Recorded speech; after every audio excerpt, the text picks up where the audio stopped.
Está confirmado, Carles Puigdemont is back. Las elecciones del 12 de mayo se presumen interesantísimas en Cataluña, ya que el pacto PSOE-Junts ha cambiado todo el tablero, hay un nuevo contexto tanto nacional como internacional y de alguna forma el proceso vuelve con un nuevo espíritu. Se podría llamar el proceso 2.0, en el cual las reglas del juego han cambiado, pero de alguna forma se ha empleado la técnica del gato pardo, es decir, cambia las cosas para que en el fondo no cambie nada. Vamos a analizar brevemente algunos de los elementos que hay para poder después continuar en otros vídeos ahondando en los análisis competentes a este proceso, a lo que es la independencia de Cataluña, el proceso y también las elecciones catalanas y cuáles serían los resultados y las consecuencias en caso de que ganara uno u otro. Bien, dentro de los antecedentes vemos que en España hay un cambio normativo en la cultura política. Partamos de la base de que este cambio cultural en España también ha hecho que se redoblen las apuestas.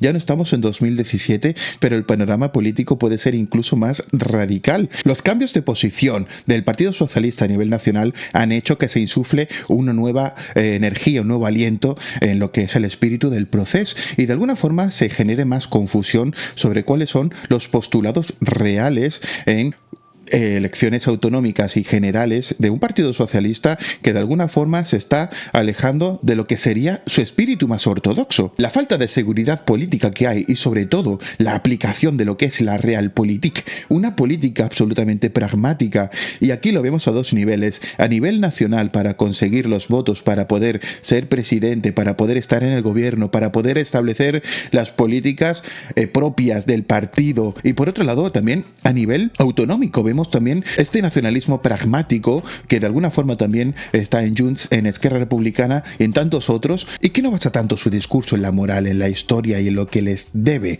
el mundo, la épica del destino, sino más bien simplemente de vivir mejor y que con una independencia de España viviría mejor porque son un país rico y están aportando demasiado a las arcas del Estado, lo que se llamaría dentro de la Constitución lo que es la solidaridad fiscal entre las comunidades autónomas.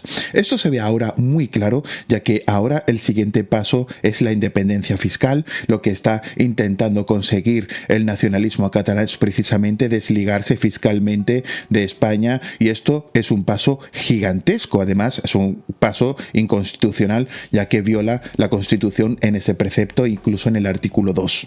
Cosa interesante, porque imaginaos por un segundo que el Tribunal Constitucional, con algo tan increíblemente claro, dijera que esto es constitucional. Pues el caso es que tenemos un contexto totalmente tensionado y de alguna forma también maniqueo, ya que nos hemos basado mucho en el discurso y no en la realidad para construir relatos políticos que reflejen la supuesta verdad y la supuesta realidad de los hechos. Esa realidad de los hechos que después usamos para poder intentar interpretar qué está pasando y después votar. Es decir, que de alguna forma también votamos a partir de los relatos y a partir de las medio verdades que nos cuentan, de las mentiras que nos cuentan o bien de las distorsiones de la realidad que hay. Pero para mí es extremadamente interesante ver que Puigdemont ha vuelto después de un tiempo que hace justo menos de un año era una persona amortizada políticamente, era un don nadie, de hecho casi se reían de él, por decirlo así, y ahora no solamente ha tenido y tiene la llave de la gobernabilidad en España, y ahora veremos esto,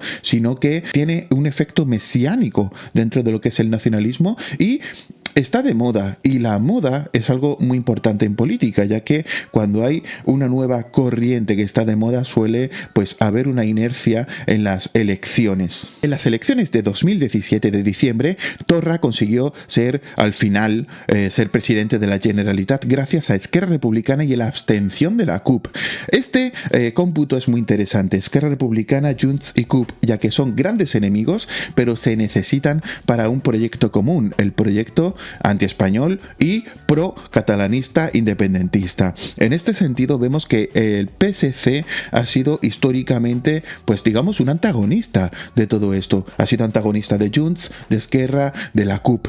Y ahora, 2024, puede ser que el panorama sea aún más complicado. Imaginaos por un segundo que gana Junts, como pasó en 2017, que ganó Junts después de Ciudadanos. Ciudadanos obtuvo 36 escaños y Junts quedó por debajo bajó por muy poquito, pero al final consiguió la presidencia precisamente gracias a Esquerra Republicana y a la abstención de la CUP. Pero es que en 2021 Esquerra Republicana finalmente llegó gracias a Junts y a la CUP. Es decir, que al final, digamos que este cómputo es muy importante.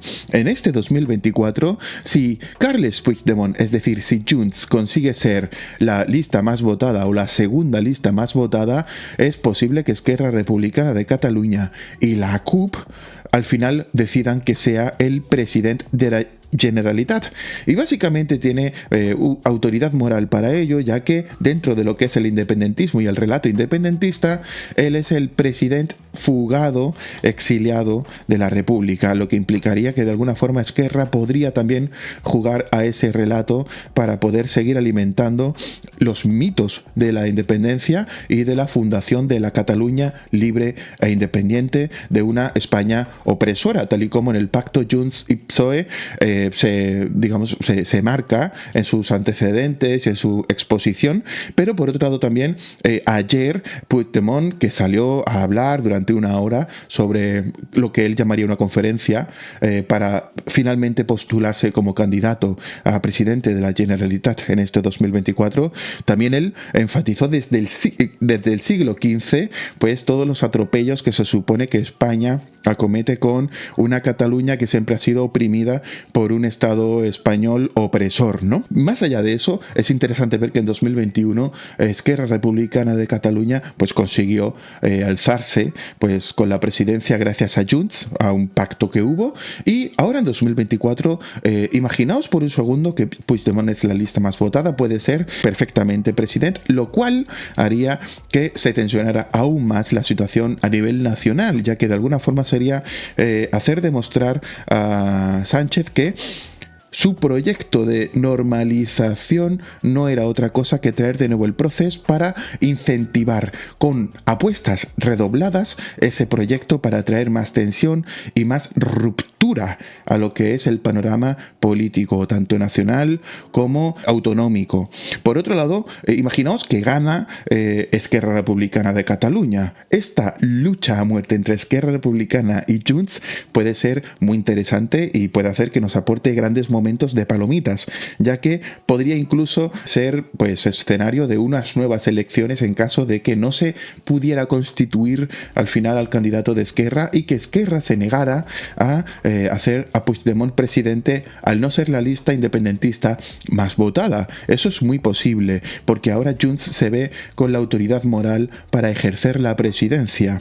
Pero por un segundo imaginaos que gana Salvador Illa. Salvador Illa le conviene y no le conviene a Pedro Sánchez. Es un poquito el candidato de Schrödinger. ¿Por qué?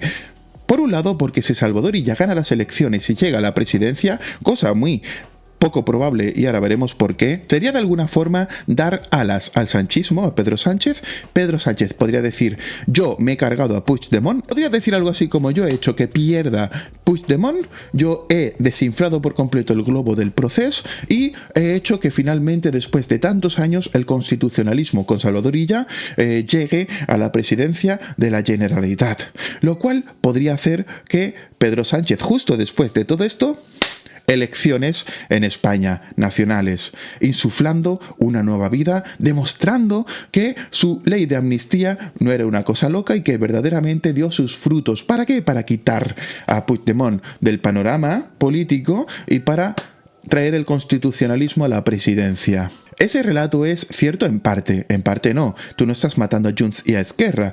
Junts y Esquerra no van a permitir que, aunque el PSC llegara a la presidencia, el proceso y el independentismo muriera. Pero ese relato podría valer para unas elecciones a corto plazo. Pero imaginaos por un segundo que ella de verdad llega a la presidencia.